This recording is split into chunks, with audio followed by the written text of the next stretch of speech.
Vous savez, il y a un mot pour dire veuf, il y a un mot pour dire orphelin, mais aujourd'hui, il n'y a pas de mot pour dire qu'est-ce que c'est qu'être un parent qui a perdu un enfant ou des enfants. Donc, au-delà de la reconnaissance d'un simple mot, on pourrait croire au départ, en fait, c'est aussi dire un état, dire une chose. Et quand on peut arriver à nommer justement une souffrance et nommer une condition, on arrive souvent mieux à la dépasser ou en tout cas à en faire une résilience ou en tout cas vivre avec. Donc moi c'est quelque chose qui m'a évidemment touché et j'ai voulu le plus possible contribuer à ce que justement à la fois la pétition pour la reconnaissance de ce mot soit vue le plus largement possible. C'est aussi à ça que je sers ici aujourd'hui. Vous savez, les élus, c'est aussi des têtes de gondole et des projecteurs. Mais aussi en essayant de faire rencontrer des personnes qui pourraient faire avancer cette cause-là, comme nous l'avons fait il y a quelques semaines avec Bernard Pivot, qui était en représentation à l'auditorium du Thor. Quand j'ai vu qu'il était là, de suite, ben voilà, j'ai dit à Alain Bergounou, mais on va essayer de le rencontrer, on a appelé son producteur, etc. Et ça s'est fait, la rencontre s'est faite. Et ensuite, derrière, ben, des gens comme Daniel Pénac, avec lesquels voilà, moi j'ai essayé de trouver des gens qui le connaissaient, enfin, etc. Et bien évidemment, très prochainement, dans un discours, dans une prise de parole, dans l'hémicycle, je prononcerai ce mot qui n'a jamais été prononcé à l'Assemblée nationale, pour évidemment susciter la curiosité, l'intérêt pour cette démarche. Et bien évidemment, s'il y a des journalistes qui me posent la question, j'expliquerai ce que c'est. Non pas forcément dans le cadre d'une intervention qui serait une intervention sur le sujet de parents ayant perdu des enfants, mais on peut aussi, vous savez, on utilise le mot orphelin pour d'autres raisons, pour d'autres métaphores. Mais voilà, l'idée c'est de faire connaître ce mot, parce qu'un mot qui rentre dans le dictionnaire, c'est un mot qui est utilisé. On ne fait pas rentrer un mot dans le dictionnaire simplement parce qu'il n'existe pas, mais aussi simplement parce que voilà, il fait partie de la culture d'un moment, d'un temps, d'une société. Et donc c'est ce qu'on essaie de faire ici. Mais voilà, moi je ne fais pas plus loin, je suis juste le passeur de ces familles. Madame Bergounou, c'est à vous. Merci. Bon, je commencerai déjà par vous remercier, M. Césarini, de nous avoir rejoints et de nous soutenir dans ce combat, parce que c'est vraiment un combat. Avant de vous parler de ce mot parent, je vais vous expliquer comment ça a commencé pour moi. Ça a commencé il y aura bientôt 27 ans. C'est toujours compliqué d'en parler.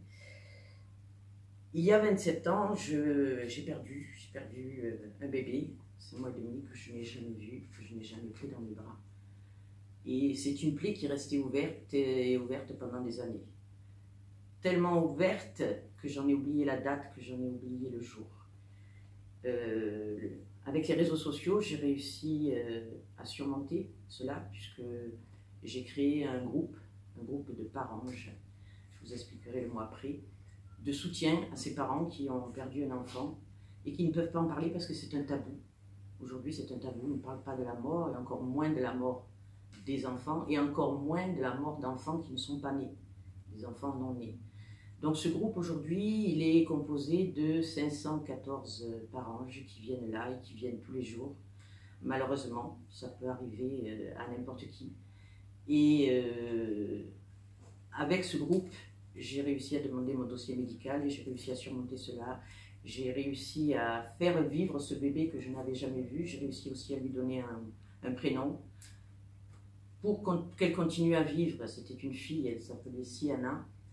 Pour qu'elle continue à vivre, j'ai même écrit un livre. Et puis un jour, en parcourant les sites, j'ai vu apparaître ce mot parent. D'abord sur un site canadien et puis un petit peu partout, étant donné que je me penchais sur le sujet. Ce mot parange, ce n'est pas moi qui l'ai inventé, il existe, nous nous appelons entre nous parange. Alors pourquoi parange? Parange, c'est un mot valise entre parent et ange. Alors je vais vous expliquer tout de suite une chose, parce qu'on me l'a parfois reproché. Ange, ce n'est pas qu'un mot religieux. Ange, c'est aussi, si vous cherchez la définition dans le dictionnaire, c'est également un mot d'affection. Donc cela peut convenir à tout le monde. Donc parent d'ange. Cela fait 2 ans et demi que j'ai lancé une pétition pour que ce mot entre dans le dictionnaire, une pétition que j'ai adressée chez Larousse à Madame Karine Girac-Marinier, qui est directrice du département des dictionnaires et encyclopédies, qui a eu la gentillesse de me répondre une longue lettre que vous trouverez dans le dossier de presse, qui me dit que ce mot doit entrer dans l'usage. Entrer dans l'usage, pour qu'il entre dans l'usage, qu'est-ce qu'on fait? On fait des interviews, on va voir les journalistes, on essaie de rencontrer des gens qui viennent nous soutenir, comme M. Cesarini. Mais c'est un combat. C'est un combat parce que tabou. Alors j'ai commencé avec le deuil périnatal. Le deuil périnatal, c'est quand on perd un enfant avant ou juste après la naissance. Mais ce mot parange, il recouvre en fait la perte de tout enfant, c'est-à-dire à quelque âge que ce soit. Aujourd'hui, à midi, nous en étions à 21 520 signatures. On continue. C'est compliqué parce que tabou, c'est compliqué parce que quand vous allez demander aux gens un petit peu connus, c'est parfois difficile déjà d'y accéder. Donc merci de m'avoir fait rencontrer M. Pivot, avec qui j'ai pu parler une bonne demi-heure, donc qui ne connaissait pas le mot, mais qui maintenant le connaît et qui j'espère va l'utiliser pour le faire connaître. Voilà, notre combat, c'est faire entrer ce mot dans le dictionnaire. Évidemment, on ne fera pas revenir nos enfants, ça c'est clair. Mais voilà, vous avez ici un petit peu toutes les signatures de tous les pays. Il n'y a pas que la France qui nous a soutenus. Tous les pays, le Canada, le Maroc, la Belgique, enfin, et j'en passe. Les commentaires des gens sur cette pétition, ce qui fait que je ne peux pas laisser tomber, que j'irai jusqu'au bout. Je ne sais pas combien d'années, j'espère que ça se fera en moi. Mais voilà, donc j'ai reçu aussi une réponse de l'Académie française à qui j'avais écrit, qui m'a parlé d'un mot horrible, désenfanté. Désenfanté, moi j'ai 3 filles, je ne suis pas désenfantée. C'est un mot complètement négatif, donc que nous n'acceptons pas. Il me semble que le mot parange est beaucoup plus, je ne vais pas dire gay, non, mais voilà, il nous parle plus. Voilà, ce que je voulais vous dire. Il me semble que je n'ai rien oublié. Ce groupe sur Facebook, il date d'il y a 8 ans. La réponse de l'Académie française, si ce mot entrait dans l'usage, nous ne manquerions pas de le mentionner dans une prochaine édition. On y croit, on continue. On est soutenu un petit peu de temps en temps par peu de personnes. Mais voilà, si vous avez des questions. Vous dites qu'il y a donc plus de 21 000 signatures sur la pétition. Est-ce que vous avez le nombre de personnes dans la région ou en Vaucluse?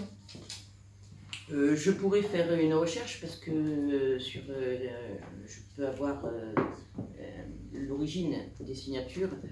On va dire que c'est plus national que régional, quoi. National, je pourrais vous dire 300, 400 personnes. Je n'ai plus regardé depuis longtemps. Comme vous êtes vauclusienne, je me suis dit peut-être que ça a été plus touché.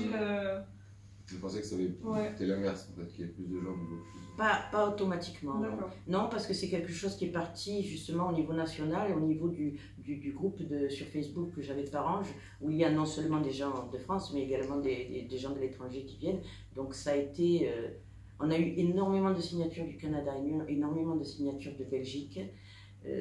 Ici, dans notre groupe de Parange, il doit y avoir à peu près une trentaine de personnes que nous soutenons, voilà, qui sont dans notre groupe. Et le groupe, donc, c'est quelle localité? Les 30 personnes? Tout le Vaucluse. D'accord. Vous en avez sur Avignon, vous en avez sur le Pontet, vous en avez sur l'Île-sur-Sorgue. Et des gens qui, comme moi, n'en avaient pas parlé depuis des années. Et franchement, on voit qu'il y a ce besoin de communiquer, ce besoin de faire exister ces enfants-là. C'est un nombre qui sera certainement amené à grossir d'ici les prochains jours, prochaines semaines, justement, puisque les gens, enfin, ne connaissent peut-être pas forcément le collectif. C'est dans ce but, justement, voilà, qu'on essaie de communiquer le plus possible. Déjà pour donner la définition de ce mot, pour que les gens arrivent à le comprendre et à le dire.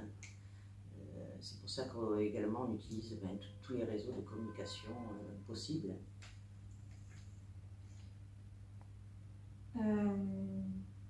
J'ai une question, j'ai pas vu. Ça va bien.